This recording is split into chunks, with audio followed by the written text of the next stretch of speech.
Ikulong na yan, mga kurakot. Ikulong na yan, bakit di pa nakukulong? Ikulong na yan, mga kurakot. Pera ng bayan, bakit ninyo kinukurak? Ikulong na yan, mga kurakot. Katotohanan ay dapat lumabas. Ikulong na yan, mga kurakot.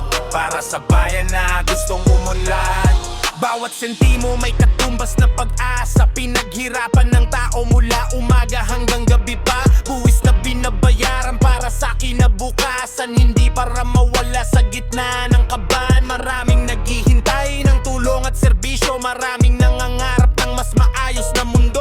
Kaya nagtatanong ang bawat mamamayan, saan nang bangga ang pundong para sa bayan? Katotohanan na dapat manaig, hindi pagtatakip o pag-iwas sa daing. Kapag may pananagutan at may katarungan, mas lalakas ang tiwala ng sambayanan. Ikulong na yan, mga kurakot. Ikulong na yan, bakit di pa nakukulong? Ikulong na yan, mga kurakot. Pera ng bayan, bakit di nyo kinukurak? Ikulong na yan, mga kurakot. Katotohanan ay dapat lumabas. Ikulong na yan, mga kurakot. Para sa bayan na gustong umunlad. Di kami titigil sa paghahanap ng sagot hanggat may tanong na hindi pa na aabot. Bawat proyekto dapat may malinaw na ulat para makita ng lahat kung saan napupunta ang lahat. Ang lakas ng bayan ay nasa pagkakaisa, hindi sa takot kundi sa wastong pakikibaka.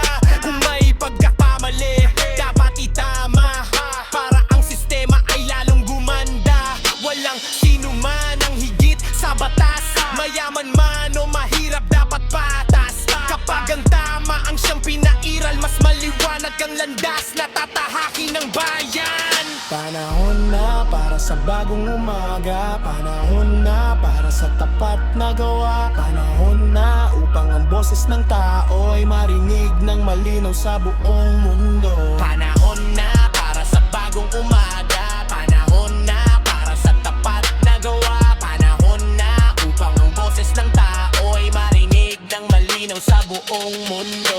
Pilipinas, tayo'y sama-samang babangon. Sa bawat hamon ay may bagong pagkakataon. Hindi susuko, hindi mananahimik hanggat ang katotohanan ay hindi nasisilip. Pangarap ng bawat tahanan ay kaunlaran, trabaho, edukasyon at maayos na kabuhayan. Kapag ang bayan ay may pagkakaisa, mas malakas ang tinig para sa pagbabago't pag-asa. Ikulong na yan, mga kurakot. Ikulong na yan, bakit di pa nakukulong? Ikulong na yan, mga kurakot. Pera ng bayan, bakit ninyo kinukurakot? Ikulong na yan, mga kurakot. Katotohanan ay dapat lumabas. Ikulong na yan, mga kurakot. Para sa bayan na gustong umunlad. Para sa bayan, para sa kinabukasan, katapatan at hustisya ang sandigan. Kapag nagkaisa ang sambayanan, mas maunlad na bukas ang makakamtan.